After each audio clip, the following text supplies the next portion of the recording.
Okay, so I'm going to show you two things today. The first thing is how to split your screen, and the second thing is how to make fillable Word documents. Pardon me. So, one thing that I want to be able to do in Teams is I want half the kids' screens to be looking at the Teams, and then the other half to have either a worksheet or a Kahoot or whatever on the other screen. So there's a really easy way to do that. Most people would just take their mouse, they'd minimize their screens, and then they'd resize them and all of that good stuff. And it's just kind of a pain in the butt. So instead of doing that, you can do this. On your keyboard, there is a Windows key. Okay, so not exactly sure how this works if you have a Mac, but on your keyboard there's a Windows key. So at the same time that you're hitting the Windows key, hit an arrow key. So Windows arrow, there you go. Half of my screen looks like that. And then I can choose what other window that I want open. So for this, the scientific method, I'm going to click on that. Whoop, where'd my other one go? There we go. Okay, so now I have both screens open. All right, so again, if we're in a Teams meeting, this would be in the Teams, and then the students would be able to fill in their worksheets as they go along as far as the notes go, or again, a Kahoot or what have you. Now, I heard from parents that the digital inking didn't work as well as they'd like it to. It kind of is messy and things sometimes. So what I did for my notes is I created a worksheet that the kids can type in. Okay, normally when you have a worksheet, you'd have just little lines and things like that. But then when you go to type in them, the lines move and it just doesn't look great. So by creating a fillable worksheet, you can have kids still be active participants in taking notes, but it's not going to be a mess like digital inking would be. All right, so for instance, for this one that I made here, choose an item. Kids would click on it, and I made a drop-down box for this. Okay, same with all of these. So as we're going through the PowerPoint in Teams, okay, they can say, okay, recognizing a problem. That's observation. Click here, go to observation, and click observation. Okay, when they click out of it, it comes up like this. So there's no boxes, no nothing. It's just kind of perfect notes. Another thing that I did was here, I wanted them to be able to enter their own texts without a drop-down box. So click here, hypothesis. A hypothesis is an observation for something or an educated guess for something. Okay, so let's say we click in here. Kids can write educated guess.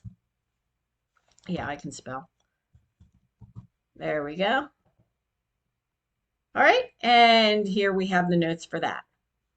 All right. Now let me take this, and whenever you want to get out of this view, you can just maximize your thing. So just go like that, and you're out of the view. So let me show you, now that I've showed you how to split your screens, I'm going to show you, pardon me, how to create a split screen. So if you go into your Word document, I have some notes here that I want to change from fillables to a Word document. So first thing I'll do is I'll take all of these out. We don't need them. Okay, so we don't need that. Next, I have to have the developer tab up on the ribbon. So most of you probably don't have the developer tab yet. So in order to get that developer tab up here on the ribbon, yeah, right. You go to File, you'd go to Options, and you'd go to Customize Ribbon. You'd scroll down the main tabs and make sure that developer is checked off. Hit OK, and that'll give you your developer tab in your ribbon. So when you go to your worksheet, you can again take out the underlined spots where the kids are supposed to work in. You'd go to your developer tab. Everything that you're going to do for this at least is in your controls right here. Okay, so say I wanted to add a box where kids can write in it.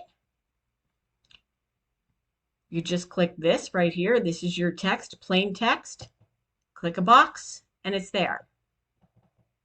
Okay, so once you get that done, come up here again, make another box. Okay, make another box, and then make another box. All right, so now kids just have to fill in, like this would be biosphere is one of them, etc. Okay, easy peasy. All right, so that's how to make a clickable fill-in box. If you wanted to make a drop-down box, you can use these tabs right here. So this right here can make a drop-down box, or kids can write in it. So that's kind of a combination. This is just a plain drop-down box. So say I want kids to know what Atmos means. Again, you get rid of this. You would add a drop-down box if we want to give them choices. But now we have to actually put the choices in here. So once we have that there, you'll see that properties gets highlighted. Click on properties. And then don't worry about this stuff up here. I have no idea what it does, but it's something. You can change the color of it if you want, whatever you want to do. But you're going to choose an item. So say you want to put for Atmos means feet. Okay. You're going to add an item, display name feet. And then just hit OK. Then add another one. Maybe you want rhubarb. I don't know where I'm coming up with this. Okay. And then add another one. Water. Add world. You get the drift. Okay. And then finally air. Okay. And then just hit OK. So when you look here, you'll choose an item.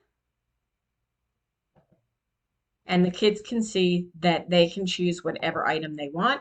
Put it in there. And there you go.